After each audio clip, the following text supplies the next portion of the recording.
calling this thing to order. This is the September 6th Operations Committee meeting. Myself, Mel Campbell, Patricia Fidrich, Dr. Bruder, and Wendy Cartledge as well, right? Yes. Okay, County Channel's involved. So if you guys will rise with me to say the Pledge of Allegiance. I pledge allegiance to the flag of the United States of America and to the republic for which it stands, one nation, under God, indivisible, with liberty and justice for all. Okay. Let's see, we need to approve the agenda. If someone could find Mel Campbell. Okay. Ms. Fidrich? I move that we approve today's agenda. Mr. Campbell, you want to second that? I'll second. All right, all in favor? Aye. Aye. Unanimous. Do we have any public comments? No, ma'am. All right. So let's just get started and we'll go in chronological order. OE1. All right. So can you guys hear me okay? Yep. Okay, perfect. So OE1 is global operational expectation. And it is the to take reasonable measures to protect the Beaufort County School District's public image. And so I'll give you a quick summary here. I think one of the main things that we did this year that has helped this is we launched 30 new school websites and the new district website, which drastically increased our online presence. We've continued to participate in numerous media interviews. We do that many times throughout the week. We try very hard to be transparent, and it's very rare that we will turn down a news interview. On that same note, we distribute our news releases and our media advisories. Dr. Rodriguez has had numerous speaking engagements from a wide variety of groups and organizations. He frequently engages with mayors, county council members, town council members, law enforcement, and emergency folks. We also this year have engaged a lot with our community and our ecumenical partners, especially with our extended learning programming. Student advisory council meetings were held at each high school in the spring and fall. We met with parent advisory groups and teacher representatives. We maintained consistent communication through robocalls and emails to district families and employees. And we have the clock, obviously, which is, I think that's a very important piece this year for our public image. They obviously report at their own meetings and at the Board of Education meetings, and they have a very hefty section on our website. And then we, as we always do, promote our district-wide initiatives on our website, social media, and the YouTube channel.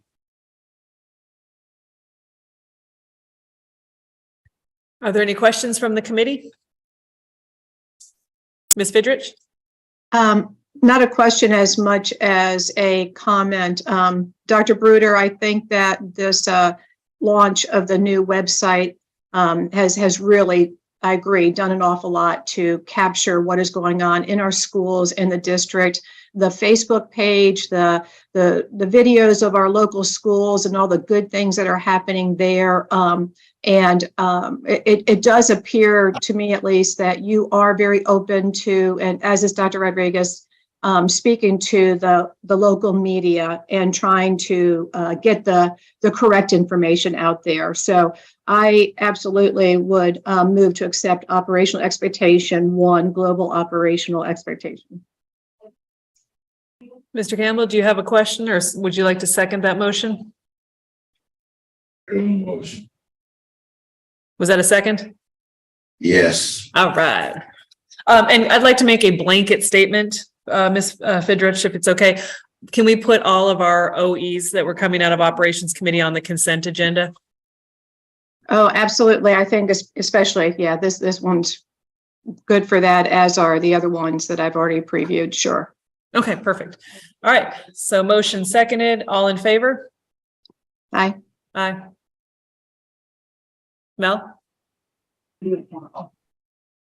I said aye already. Did you? Okay. So that's unanimous. And I'm going to quickly move on to OE number 2. Give me a second. All right. I'm caught up. Okay, so OE number 2, Dr. Bruder, do you want to give us just a little summary? This one, I believe, Ms. Walton is presenting. And she is on her way back to her office to log in, so she needs a few minutes. Okay, well, we can, We can go. You want to go to 3? yeah, why don't we just table this for a moment and go on to OE 3? I don't think Perfect. we need a motion, so yeah. So yeah, OE3, the treatment of stakeholders. This is the superintendent shall maintain an organizational culture that treats all people, including parents, citizens, and staff with respect, dignity, and courtesy. The first thing is that we do manage information in ways that confidential information is protected. And Ms. Walton is also able to speak to this, but we have FERPA and ethics training completed by all employees. District employees sign their annual confidentiality agreement. Technology has automated filters that protect data. Our FOIA requests are reviewed to make sure no confidential information is shared. Even when we post to the website, we take our requesters' personal emails out and things like that.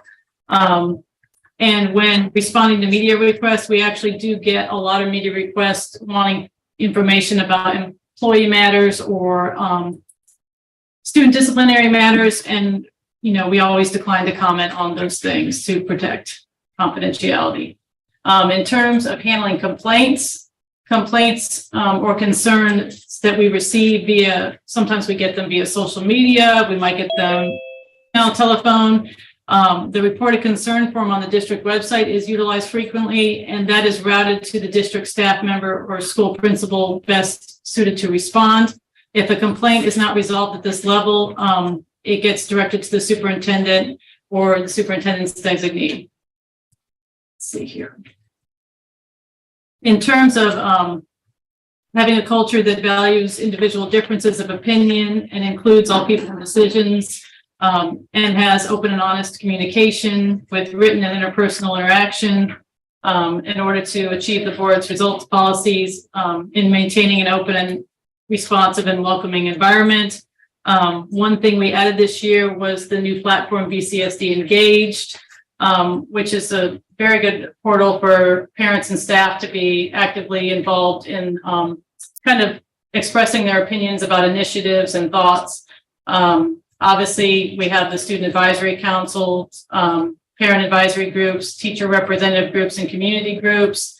And we work really hard to, you know, keep our internal and external key stakeholders informed via the website, social media, news, releases, messaging, of course, our robocalls, and our YouTube videos.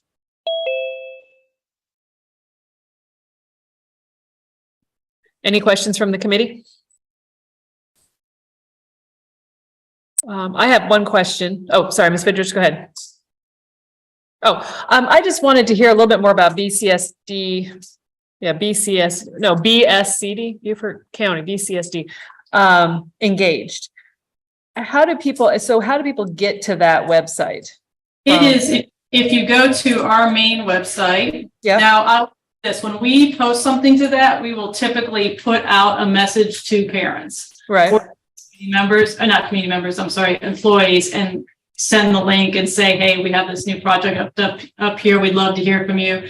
So, but yeah, if you, like, you're on the, if you go to the homepage of the website, it is then. Can you see it? I have it up on the screen. Yeah, I just didn't know how to get to it from the main website. Okay, so if you go under community on the main website, and it's in the drop-down menu there, and it's engage with BCSD. Okay, let me go here. Do we have any data about how many clicks and site visits and engagements we're getting off of this one? We do. I don't have it handy, but we do. Okay. Yeah, and I can get that for you. Yeah, I'd like to see that. Go there, and then you said go to community. Yeah, and then it's engage with BCSD, right? It's like number 4 on the left, I think. Right here. Can you see it, Ingrid? Yeah. Okay. Yeah, I found it. I just, because I think this is a really cool thing. And sometimes when you get 2 or 3, menus deep, it can be hard to find if people don't already know what they're looking for.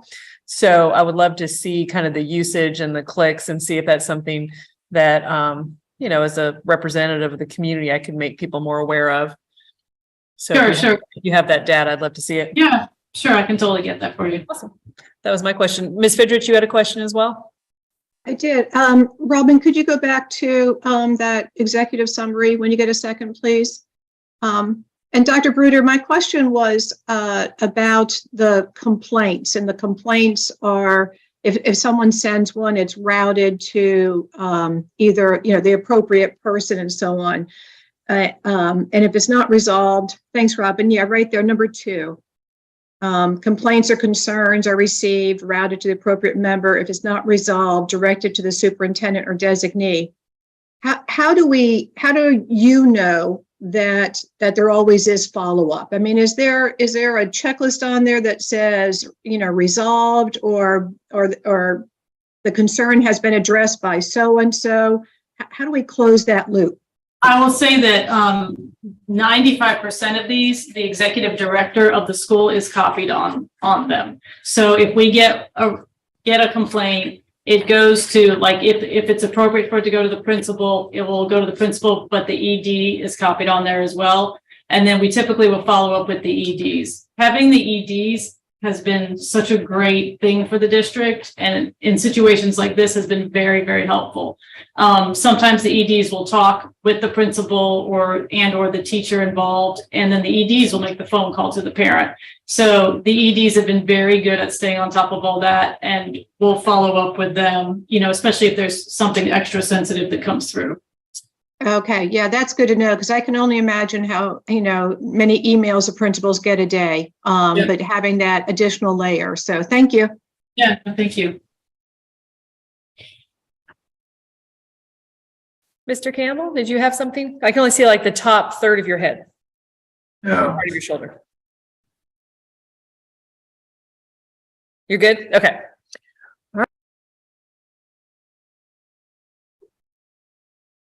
We lost. Yeah, sorry. We need a motion to accept operational expectations OE3. So moved. Thank you, Mr. Campbell. Second? Seconded by Ms. Fidrich. All in favor? Aye. I think Mel said aye. Yes. That's 3 unanimous. Do we want to go back to OE2 or Yeah. is Ms. Walton on now? Yes, Okay, perfect. I am. Hi, Ms. Walton. Hello, everyone. I'm apologize for my lateness, but I had an emergency HR issue. And you know how those. This afternoon, the superintendent is bringing forth OE2, and this is just his plan for succession. What happens when he's not in the building, who's responsible. And I think we have all of the key components of this, as well as we have provided an org chart for you so that you can look at who falls where when either one of the executive leaders out of the building. So it looks at him as the superintendent, it looks at the deputy superintendent, and then it looks at all of his senior staff. So there's someone to cover when either one of those members are not in the building. Okay. Questions from the committee? Yeah. Is that someone going to do in the order of that arrow? I'm sorry, Mr. Campbell, I didn't hear you clearly. Someone, you said that he's got it where someone is going to cover in terms of his responsibilities. Is the chart there indicative of how that coverage is going to be? If, for example, the superintendent is not there, there's no deputy, then you would be in charge. And then Anya or Dale. No, it just would be me. It would stop at me. Dale covers for me as the HR officer. So what you have is your senior staff, and I'll use myself as the example, as HR, and then my drop-down person is Dale Crawford, and same with Tanya, her drop-down person is Reggie Murphy. So those are your senior staff across the board. The deputy superintendent only drops down to me. Understand, I don't know who drops down from you if you can't cover. Who's next after you? I guess if you want to go a layer down, it would go to Tanya. Okay, It would go across the senior staff. that's what I wanted. Thank you. Ms. Fidrich, did you have a question? Was there not a page 2 to this also, a narrative? And was there another section to this? There was a narrative that I saw. You should have an executive summary in front of you. Yeah, okay. So the only question I had is that when we go back to OE2, Alice, it does go down to non-emergency planning. And OE2.2 says the superintendent shall maintain a succession plan for all key positions, which you showed right there. The only thing I don't see in there that is in the OE is the executive director of elementary and of secondary. So where do they fall on that org chart? Well, we look at those positions a little bit differently because if those people are out or they're not here, the schools maintain and function with them answering to the superintendent as the superintendent of the district. And if they're going to be gone for any amount of time, then we advertise for those positions and replace those people. Okay, so I don't know, maybe OE 2.2, Ms. Boatwright, I'm just wondering if there's even a need to have in there the executive director of elementary and secondary. I mean, Would you recommend maybe policy taking a look at this one and refining it a little bit? well, I think that the spirit of this is exactly as Ms. Walton answered and presented, the spirit of a succession plan. And I think OE 2.2 kind of muddies the water a little bit. Like, what is it really looking for? So again, I mean, we're kind of making a list here of things that policy should look at because, I mean, this is really the first, post-COVID that we're doing a lot of these OEs in depth. And so, yeah, I do think that maybe it would be advantageous for policy to look at OE 2.2. Okay. Would you still be willing to accept the current monitoring report as stated with a follow-up in policy? Absolutely, yes. Then I'm Yeah, fine because with I that. think the spirit of it was absolutely presented, and we know exactly the superintendent succession plan. Right, that's exactly what I thought too. Mel, do you have any comments? Fine with it. Okay, so I don't think we need a motion to send it to policy committee. We'll make a note of it and I'll mention the report, but we still need a motion to accept OE 2. I move except OE 2. So, okay, Mr. Campbell, Ms. I'll second Fidrich, it. second. All in favor? Aye. Bye. Aye. Now, next on the list, I'm going to give Robin a chance to catch up. We have OE 10, and I sent out an email. OE 10 is an odd OE. It has a lot of bits and pieces, and to me, there's a lot of stuff in here that doesn't necessarily, in my opinion, fall under the purview of the communication department. But it is actually designed OE 10 communicating with the board. So it absolutely makes sense that Dr. Bruder would be spearheading this OE monitoring report. But I had some ideas and I thought we could go through what we have here. It doesn't cover everything in that OE. There's some other odds and ends that I don't really think the communication department has a whole lot to do with.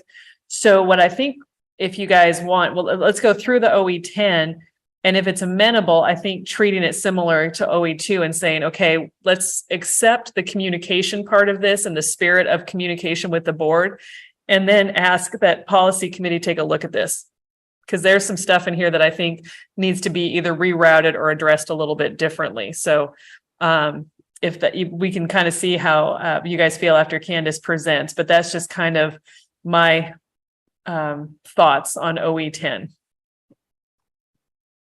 Does anybody have any objection? No, I think it's a good plan. Okay, so Dr. Bruder, present what you've got on OE 10, and then we'll see what happens. Sure, thank you. So yeah, this is obviously communicating with the board, and you're correct. There are a lot of little pieces here that everybody contributes to make sure that the board is fully and accurately informed about matters relating to board work and significant organizational concern. So the first thing on here is, you guys get my daily email updates that are usually about significant media interviews and publicity, incidents on school grounds and athletic facilities or on our buses. That includes student or staff arrests on school grounds as part of a school-related incident. There's also different areas of the district that report to you on budget transfers greater than $50,000. Any sort of anticipated or actual noncompliance with board operational expectations policy, or any anticipated roadblocks towards reasonable progress on a results policy, administrative actions and decisions that are delegated to the superintendent and required by law to be approved by the board, any significant changes to instructional programming, attendance boundaries, and district-wide initiatives that impact students, educators, employees, parents, and or community partners, individual board members who may have intruded into areas assigned to the superintendent or who were not compliant with board commitments and responsibilities or accountability and monitoring policies, any employees arrested or suspended from their duties to include the charges, individuals considered for administrative or general contracting positions who are immediate family members of the superintendent, executive leadership team, or principals, any individuals employed with a major contracted service or construction vendor who are immediate family members of the superintendent, executive leadership team, principals, facility planning and construction officer, or procurement or constructing personnel. And finally, any proposed revisions to administrative regulations were presented to the respective board committees for review and discussion. Yeah, that's a big bite, that OE. And I think that in this, the mission critical part of that OE that I think the district's done a great job of. There wasn't a ton of supporting documents, but I think we all kind of know some of it's difficult to come up with supporting documents on it. But I do think that I would like to have policy look like OE 11, review and recommend changes in attendance boundaries. OE 6, presenting information in simple and concise. There's a few in here that I would like to say that as a caveat, ask policy committee in January to take a look at that. Because I think some of this stuff in here is difficult to report on, and very much not in the purview of the communication director. But I think to the spirit of what this OE 10 is, the mission critical stuff, I think we're in good shape. Are there any questions from the committee? Well, my question would be your concerns.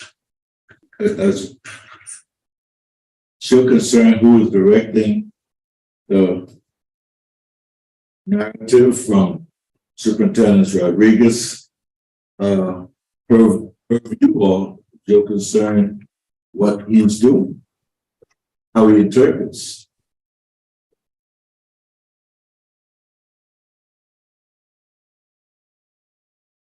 You hear me? Yeah, are you talking to, I can't tell because it looks like you're turning and talking to Dr. Bruder. Is that correct, Mel? Or were you talking to me? I'm talking to you. Okay, well, you had your head turned, so I thought you were talking to Candace. Sorry. Oh, So you're asking if I have concerns about the superintendent's interpretation? yes. No, How he interprets it. yeah. mean, I don't remember what we did with this one last year. If this was part of the communication report out. Tricia, you have a much better memory than me. Okay. So when I dug into this OE over the weekend, I realized that there are things that really are not should not be part of communicating with the board. They might actually, some of these might actually be better served under GCs, whatever they call that, the governing commitment. What's the C stand for? Governing culture, right? Governing culture. Because it's really more about how the board and the superintendent interact, which is a lot of what the GCs are for. So, but I do think that when you say policy OE 10 communicating with the board, I think what that OE is trying to get to is how does the superintendent keep the board informed of these specific areas? And I do feel like there's a lot of documentation of when that's been done. I mean, we've all gotten calls on weekends, on evenings, daily emails updating us on things that are impactful to our communities. So I feel pretty comfortable that the OE 10, and it's what I think it was intended to be, is well served. On the other hand, I think some things have gotten stuck in here sort of as a catch-all because it either involved the board or involved communication, some method of communication. And I think we need to pull those out and have those addressed a little bit separately. But I hesitate to hold up, because the other option would be to have the OE totally reworked, bring it back in a couple months. I feel like they've met OE 10, communicate with the board. So I just kind of wanted to put a caveat on that and just say, let's have policy committee look at it. And there's some things in here, like I said, just don't seem to really belong in this OE. So I don't have any concerns about the job the district is doing communicating with the board. You just have concerns with he interprets as communication. Well, for flat out, we do not annually review and recommend changes in attendance boundaries. I mean, but that's not a communication thing. That's either operations or academics or, something else. And it was on 10. I'm talking 10 particularly. Right? 10-10? Talking, instructional program. I mean, does he communicate that with the board? I don't care about the specifics.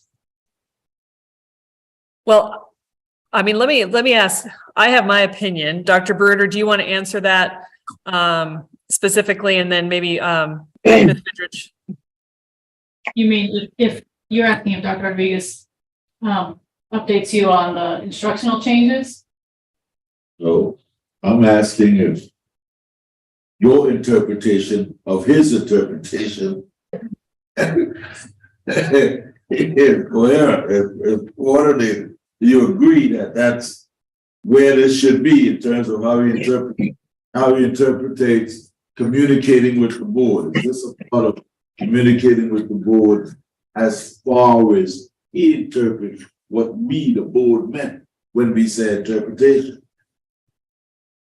Mr. Campbell, Earl Campbell has his hand up. So do you want to weigh in, Mr. Earl Campbell? I want to ask the question. You're talking about, you have some stuff in the OEs that you don't agree with. Oh, would if you take it out, you would have a clear another OE? No, I mean, personally, I just think there's some things in here that probably belong either in a different OE somehow. Okay, thank you.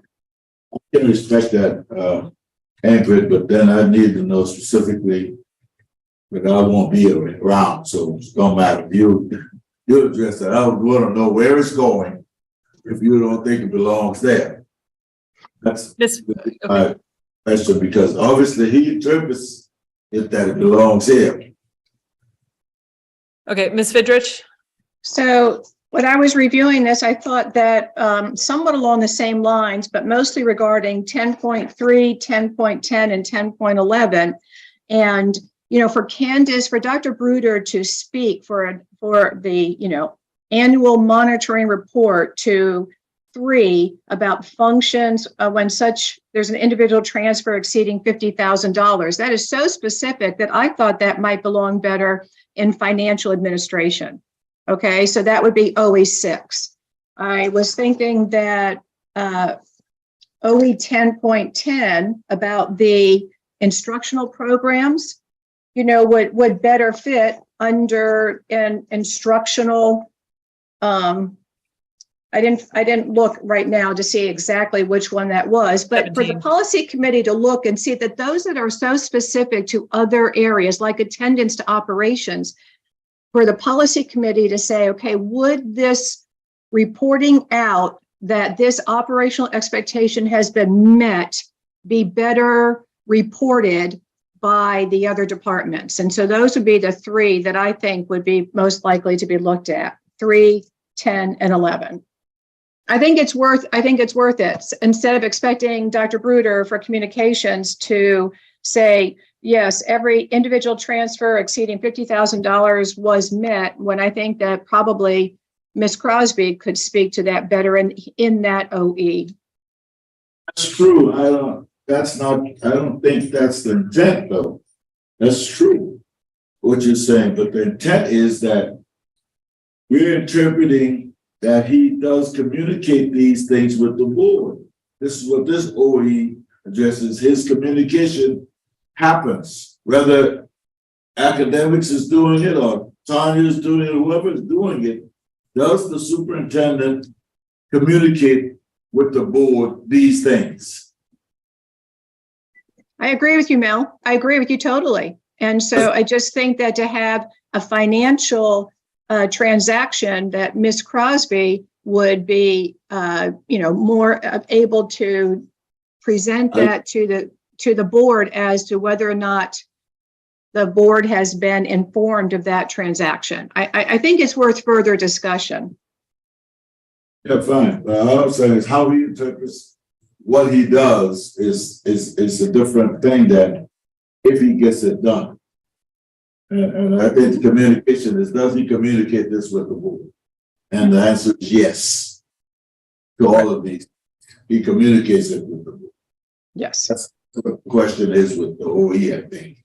Is Right. his communication adequate? Yes, it is. How he does it, that's not specified here particularly.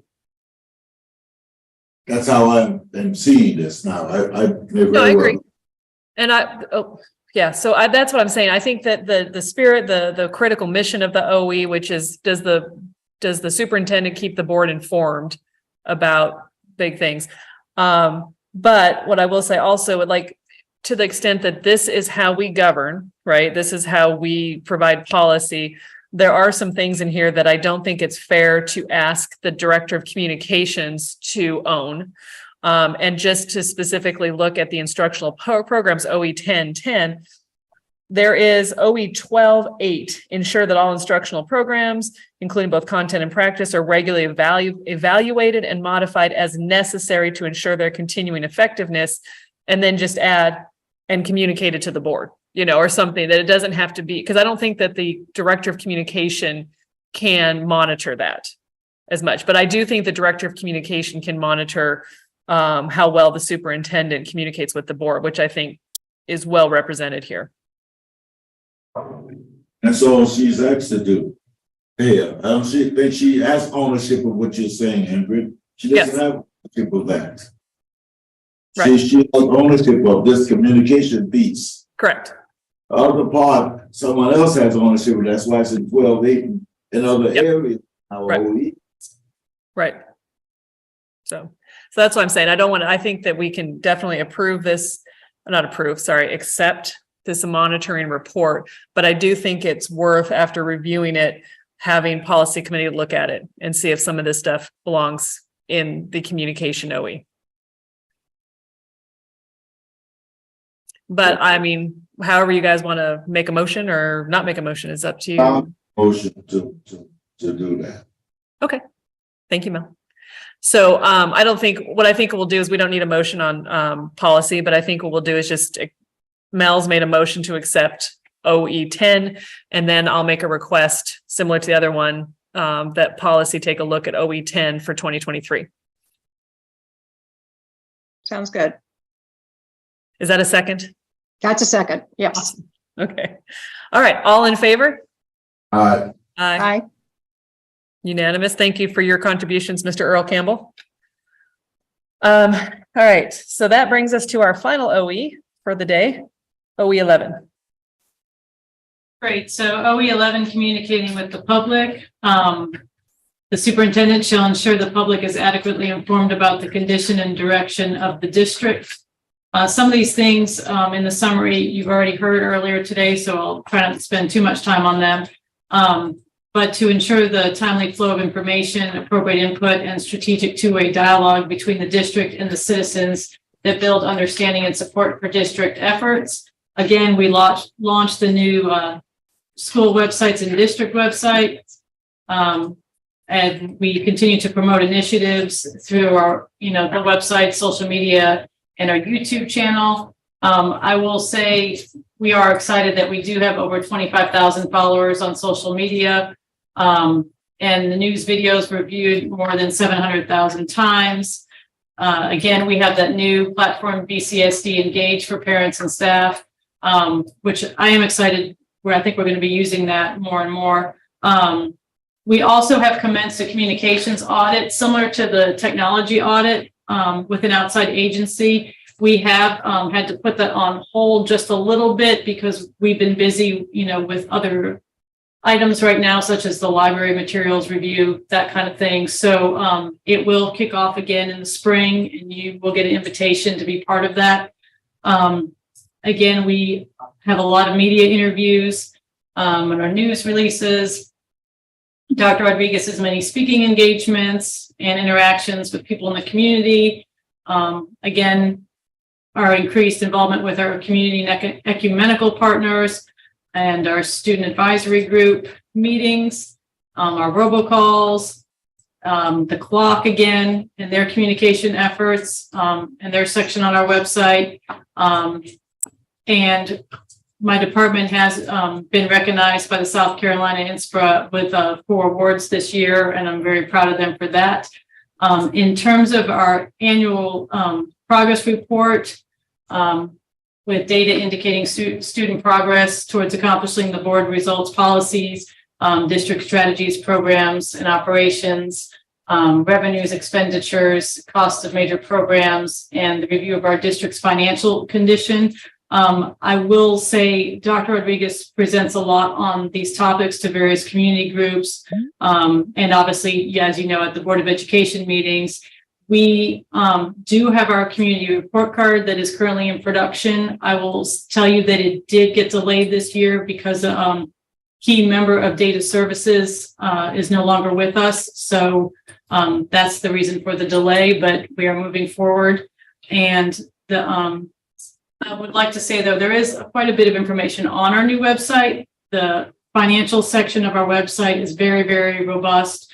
And we make dedicated efforts to, put out news releases on academic recovery and fiscal matters as well. Great. Committee, any questions? Okay. Well, I knew this was going to be kind of a fast meeting, and I just want to say it's because I think that this is very much a strong suit of our superintendent. Communication, public image. If I ever am anywhere with him, he runs into people, he knows everybody. The feedback I get is that he's very much in touch with students, and I have seen that demonstrated multiple times. And Candace, I think you do an amazing job. I always feel informed, and your emails are concise and give the information we need so that I can respond to community concerns. So as predicted, this was a pretty fast meeting to go through 5 OEs, but I think that speaks to the confidence the board has in this area. So we just need a 5th and final motion, unless there's any questions, comments, or concerns. I move to accept Operation Expectation 11, communicating with the public, and to be placed on the consent agenda. Second. Excellent. All in favor? Aye. Aye. Okay, so we're going to have, Robin, 5 OEs on the consent agenda. And I do believe that the OEs we did last week also we put on the consent agenda, right? So I'd have to go back and look. Yes. okay. Okay. Sorry, someone's come to the door. We don't need any future topics because we have future meetings coming up. Their next meeting, December 14th. Right. at 4:00, right? Let me verify, make sure I verify that time. I believe that we did 4:00 at the district office, Yes, even though Clock is meeting in Hilton Head, correct? correct. Okay. Why? I mean, is that still, I don't, um, I can do either way. It doesn't matter. Mel and I would have less far to drive. I mean, it's up to you all. It doesn't matter. Oh, if we can do it on Hilton Head, if there's not a strong objection, I mean, Mel and I are both on Hilton Head, and so is Miss Walton. So 4:00 on the 14th at Hilton Head. If possible, that'd be awesome Okay. with me. Where in Hilton Head? Yeah. Ingrid's house? Yes, my house. No. I will quickly clean up. No, the media center at the Hilton Head Okay, High hi. School is where we did it last time. Okay, at the high school. They Okay. might be at Hilton Head Middle, and I don't know what the status of Hilton Head Middle is, but I mean, all the Hilton Head schools are just right there next to each other. So So are we meeting where Clock is meeting, or we're meeting at the high school? either one. So Where's we'll- High school, is that what you said, Mel? the clocks at the high school? Are they, Robin? I'm sorry, say that again. That's the clock meeting. That I don't know if they're at the middle school or if they're at the high school. But we'll find out and let you know.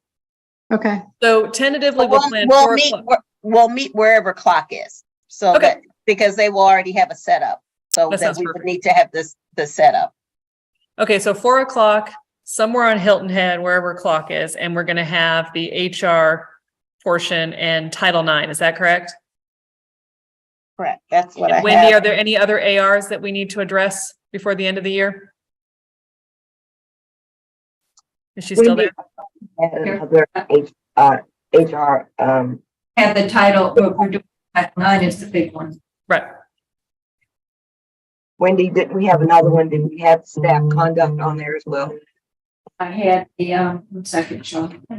Yeah, I got the, HRS 51 pregnancy and lactation for December 14th. That's what I had in my notes. Is that the only one?